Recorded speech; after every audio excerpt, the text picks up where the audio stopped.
In the hidden corners of America's bustling cities, there are neighborhoods where power and control operate outside the law. These are the Chinatowns, vibrant communities filled with rich culture and history. But beneath the surface, a darker world exists, one ruled by fear, where dangerous individuals hold sway. From New York to San Francisco, these men commanded loyalty, orchestrated powerful operations, and held entire communities in the palm of their hands. What makes them so dangerous? It's not just their power. It's the way they've used it to control entire neighborhoods, enforcing their rules and fighting off rivals.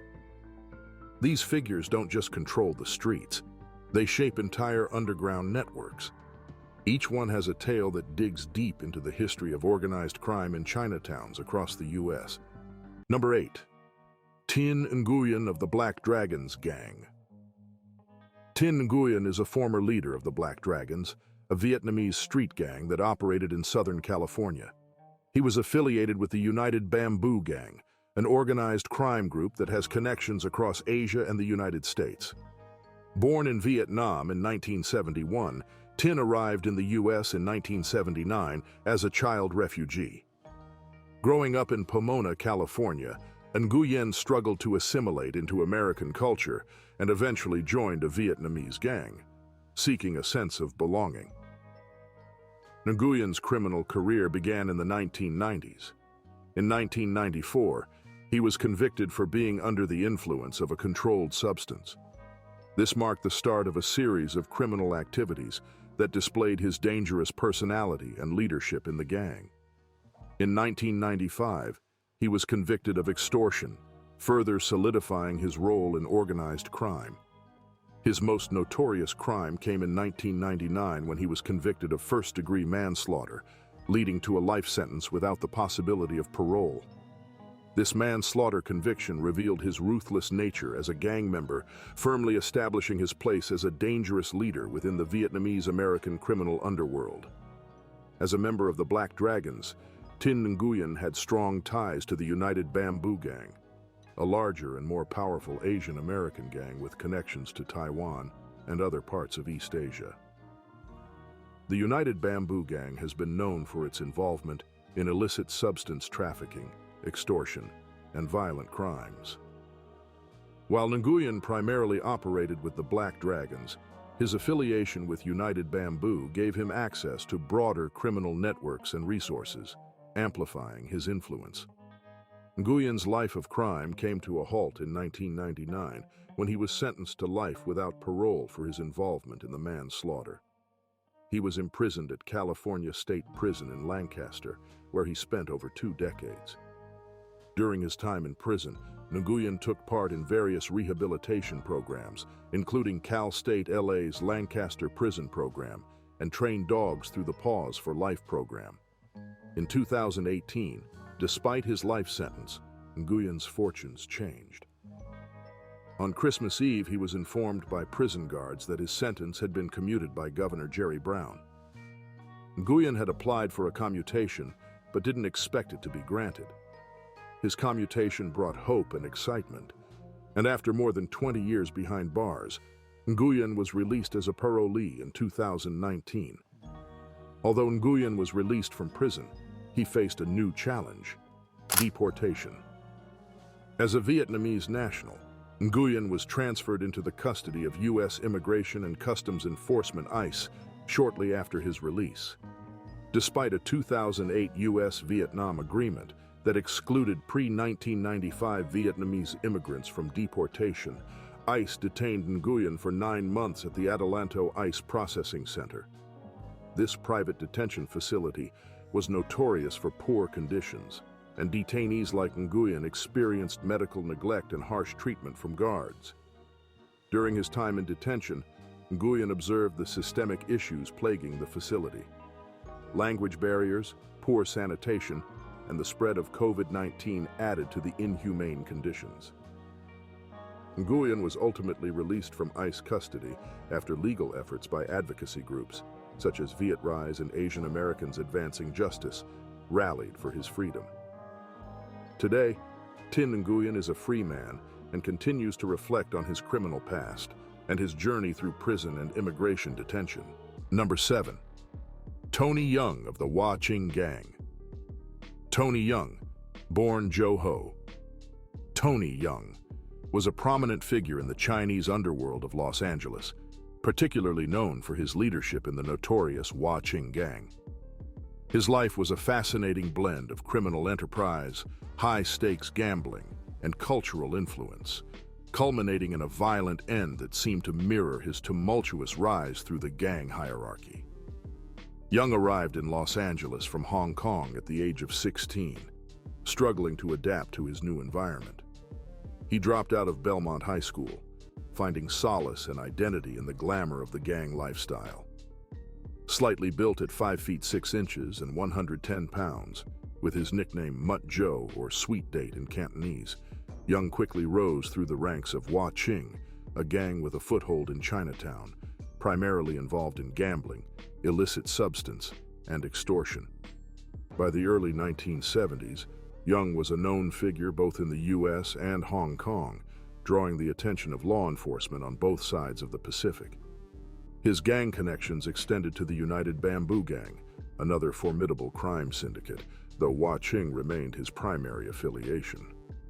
In the mid-1970s, Chinatown in Los Angeles was rife with gang warfare, particularly between Ching and their rivals, the Joe Boys. This rivalry culminated in several bloody confrontations. In 1976, Young himself was nearly terminated during a shooting at the Jade Palace nightclub in San Francisco, where he was hit in the chest and head. Though critically injured, he survived and used the incident as a stepping stone to climb the ranks of Ching, eventually becoming the leader of its Los Angeles chapter. Young transformed himself from a street-level gangster to a more polished figure. He donned blazers and exuded a demeanor that garnered respect not only from his peers, but also from the wider Chinatown community. He was well-connected, often appearing at social events, including being sworn in as the president of the Hop Sing Tong, a prominent Chinatown social club. This dual life of respectability and criminality kept him one step ahead of law enforcement for years. Despite his respectable public persona, Tony Young remained deeply involved in Ching's criminal operations. He ran the gang's gambling empire, particularly around the game Pai Gao, and monopolized the Chinese language entertainment industry. His extortion methods were sophisticated, using intimidation and threats of violence to control video distributors and event sponsors in Chinatown.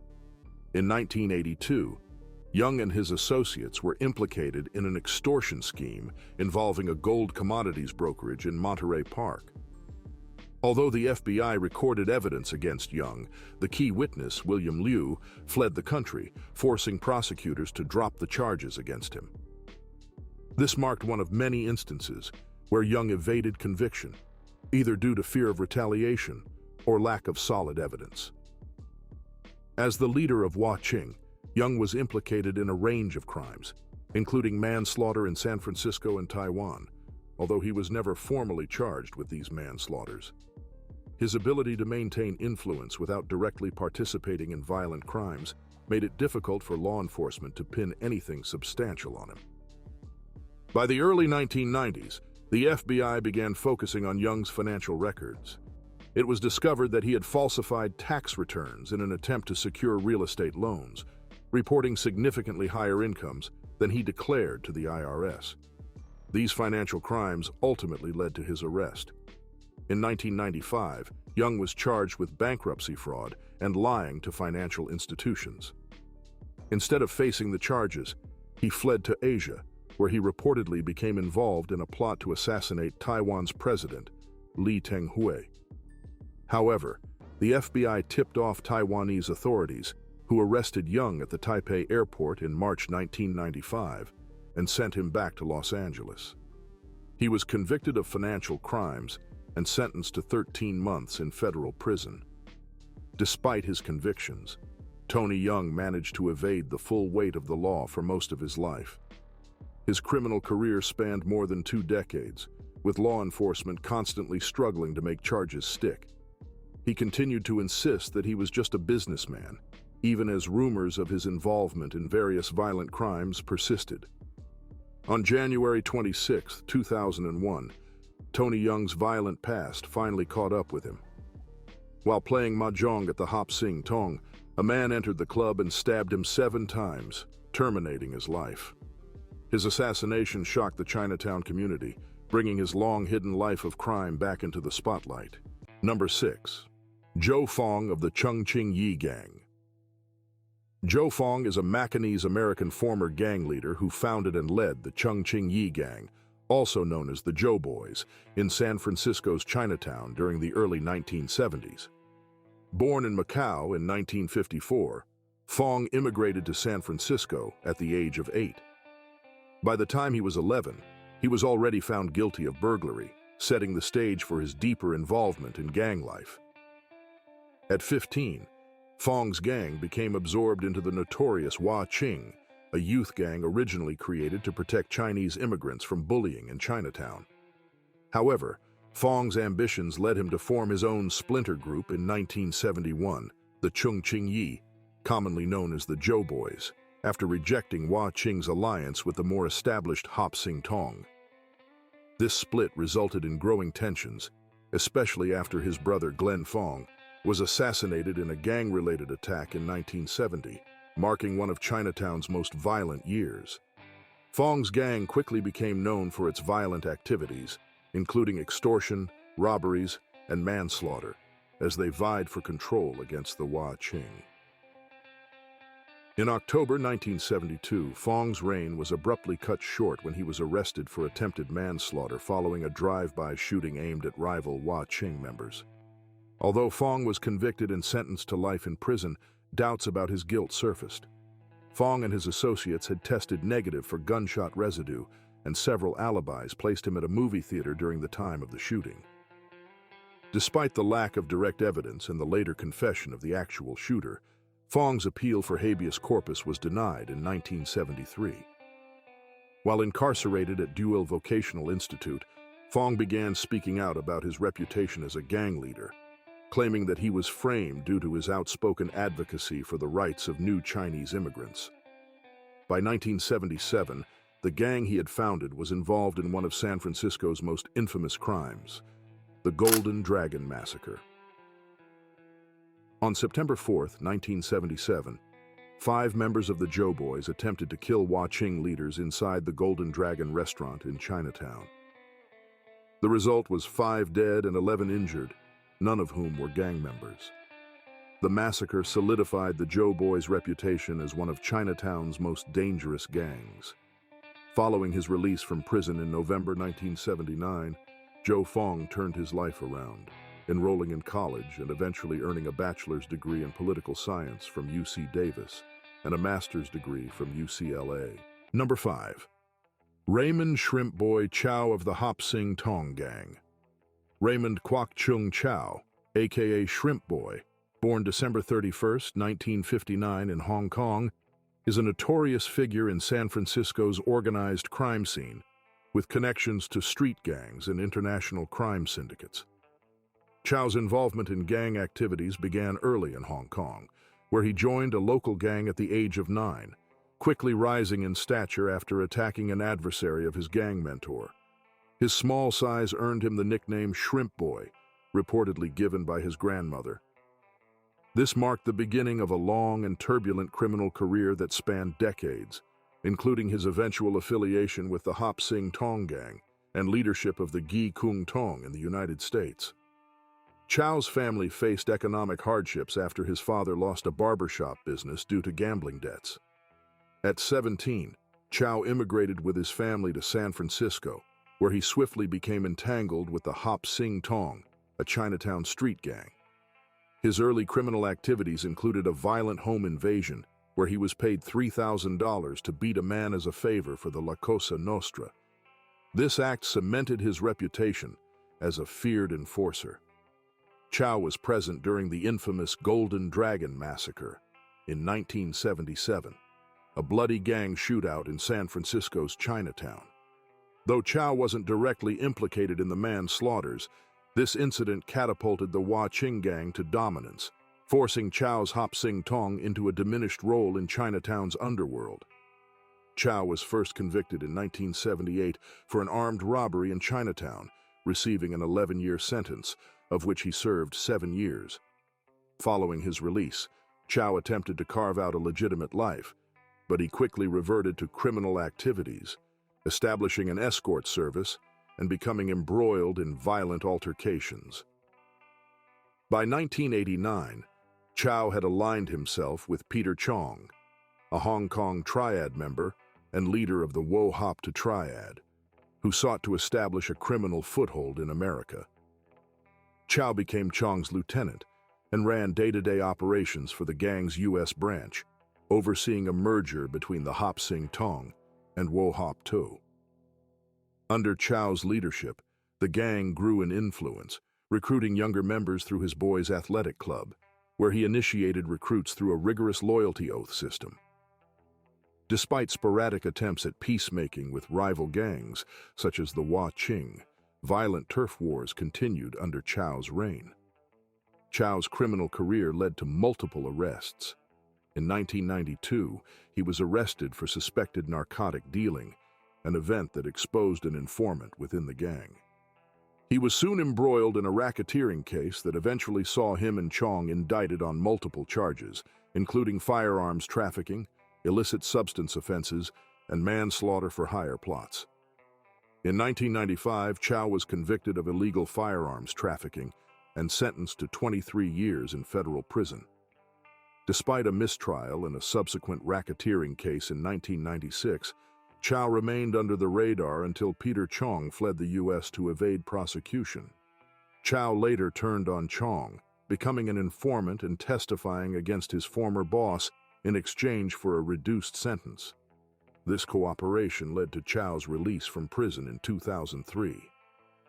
After his release, Chow assumed the leadership of Gi Kung Tong, a Chinese fraternal organization in San Francisco, though authorities alleged that it continued to function as a front for criminal activities under his control. Chow, however, publicly portrayed himself as a reformed figure and community leader, claiming he had renounced his violent past. In 2014, Chow's criminal history caught up with him once again, when he, along with 28 others, was indicted on charges of racketeering, money laundering, and other offenses, part of a federal investigation that also ensnared California State Senator Leland Yee. Yee pleaded guilty to charges of racketeering related to campaign finance violations. In January 2016, Raymond Shrimp Boy Chow was sentenced to life in prison without the possibility of parole. As of now, Chow is serving his life sentence at Terre Haute USP. Number 4. Johnny Onionhead of the Flying Dragons Gang. Johnny Onionhead. Eng, born around 1958 in Hong Kong, rose to infamy as a powerful figure in the organized crime world of New York City. Known for his ruthless nature, Eng earned his nickname for his ability to bring pain to anyone who crossed him, as if peeling layers of an onion. As he climbed the ranks, Eng became a central player in the Flying Dragons, a street gang rooted in Manhattan's Chinatown, notorious for its involvement in extortion, racketeering, and illegal gambling.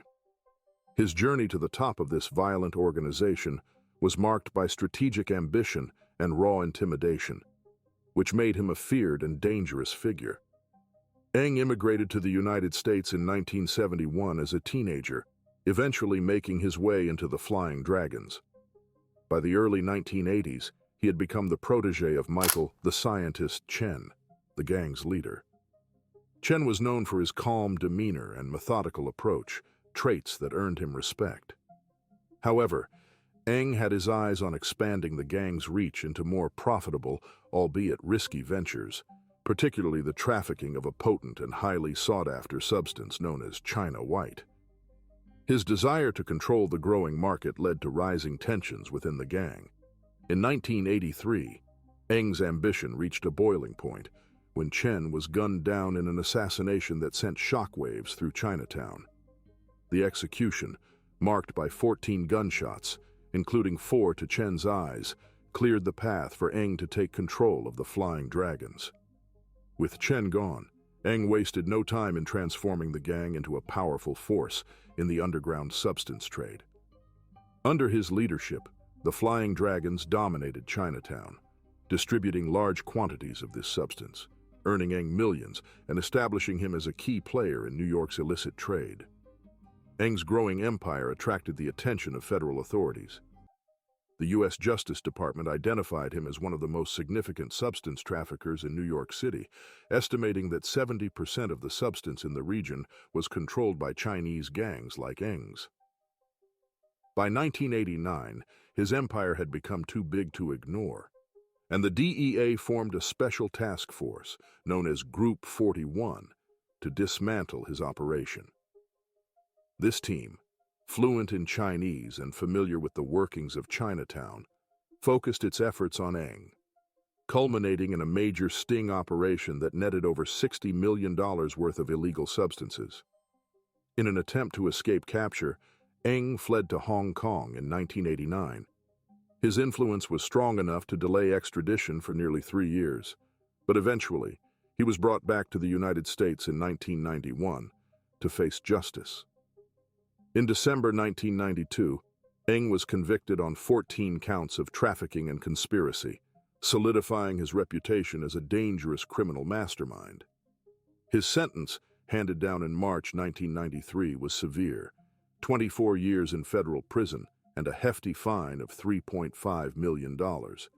In addition, authorities seized his sprawling 200-acre estate in Pennsylvania, a property reportedly used for illicit activities by members of the Flying Dragons.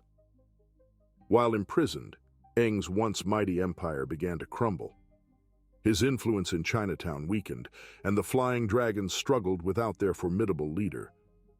However, Eng was released from prison on November 8, 2010, having served less time than originally sentenced. Although freed, his life took a tragic turn when, less than a year later, on July 13, 2011, his wife, Lori Eng, was fatally shot during a confrontation with a former Flying Dragons member, David Chea. After the incident, Chea turned the weapon on himself, ending his own life. This violent chapter marked the tragic downfall of Eng's once dominant reign. Johnny Eng, now in his mid-60s, is believed to be living quietly in China, far from the brutal world he once commanded in New York's Chinatown. Number 3. Peter Chong of the Wo Hop to Gang. Peter Chong, also known as Uncle Chong, born in 1943, became a prominent figure in the organized crime scene in the United States after moving from Hong Kong in 1982. While his arrival was under the guise of starting a Chinese opera company, he quickly rose to a leadership position within the Wo Hop to Syndicate in Northern California. This group, active in loan sharking, extortion, and other illicit activities, controlled much of San Francisco's Chinatown under Chong's leadership during the late 1980s and early 1990s. Chong's ambition was far-reaching. Under his leadership, the Wo Hop to expand its influence by absorbing smaller Chinese gangs. One such gang was Hop Sing Tong, led by Raymond Shrimp Boy Chow, a notorious figure in San Francisco's underworld.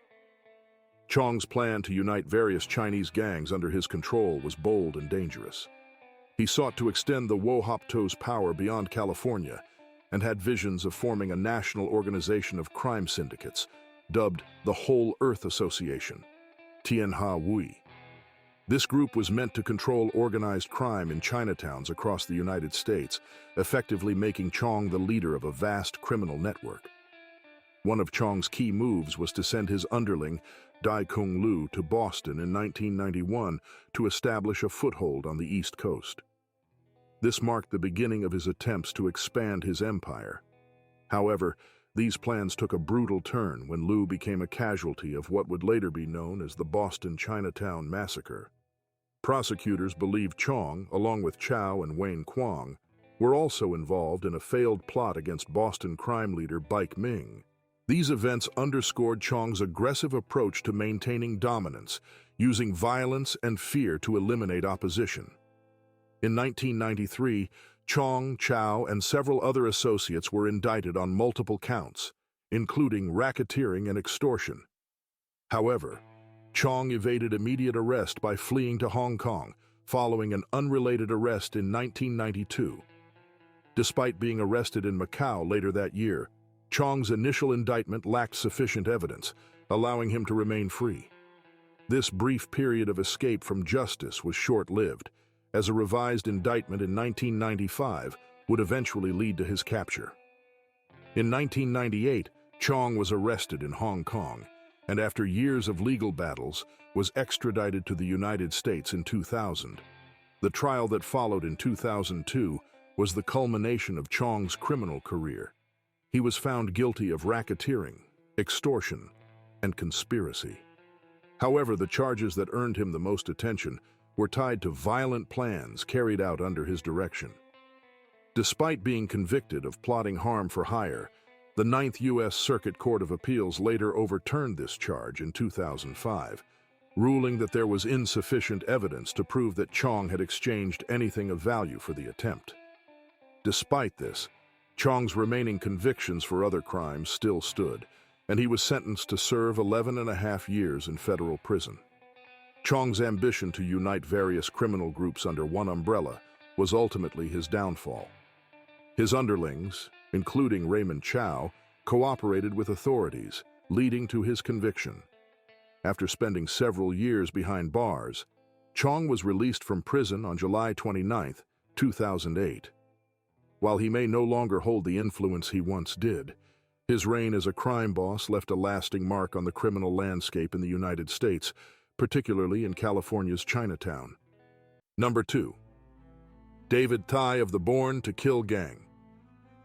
David Tai, born Hoang Tho Tai on January 30, 1956, in Saigon, South Vietnam, became infamous as the leader of the Vietnamese-American gang Born to Kill, BTK, during the late 1880s and early 1990s.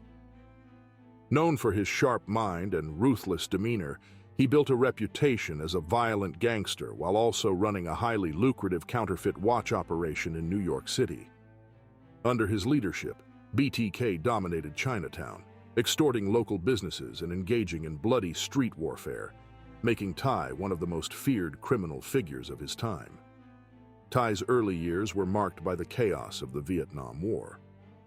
As a teenager in Saigon, he found himself caught in the underworld, acting as a middleman between American soldiers seeking drugs and the Binh Xuyen, a local organized crime group. When Saigon fell in 1975, his father was sent to a re-education camp, but Tai managed to escape to the United States with the help of his father. Arriving in Indiana, Tai struggled to adapt to his new life. By 1976, he fled to New York City, where he bounced between menial jobs to survive. In the late 1970s and early 1980s, Tai's life began to shift towards crime. He became involved in the counterfeit watch industry and joined the Flying Dragons, a powerful Chinese-American gang in Chinatown. However, as a Vietnamese, Tai faced discrimination within the gang, with his group being relegated to dangerous, low-level tasks. Disillusioned, he left the Flying Dragons and began consolidating his influence over other Vietnamese gang members, eventually founding the Born to Terminate gang in 1988. BTK quickly grew under Tai's leadership, enforcing its control over Chinatown through violence and extortion. Tai's most significant financial success came from the sale of counterfeit luxury watches, primarily Rolex and Cartier. His gang controlled the Canal Street area of New York, forcing merchants to buy his fake goods through threats of violence. At its peak, Tai's counterfeit operation made him millions, with him boasting that he earned $13 million in 1988 alone. His criminal enterprise was well organized, and he even posed as a mediator, offering to protect businesses from other gangs in exchange for cooperation with his counterfeit sales. Tai's reign was marked by extreme violence. In one infamous incident on August 5, 1989, two members of the rival Flying Dragons insulted Tai on Canal Street. In retaliation, Tai ordered two of his men to terminate them, leading to a brazen double homicide in broad daylight. Tai's power extended beyond Chinatown. BTK operated with impunity, even clashing with the powerful Chinese-American Hip Sing Tong. The Born to Kill gang's violent activities, coupled with Thai's growing counterfeit watch empire, made him a top target for law enforcement.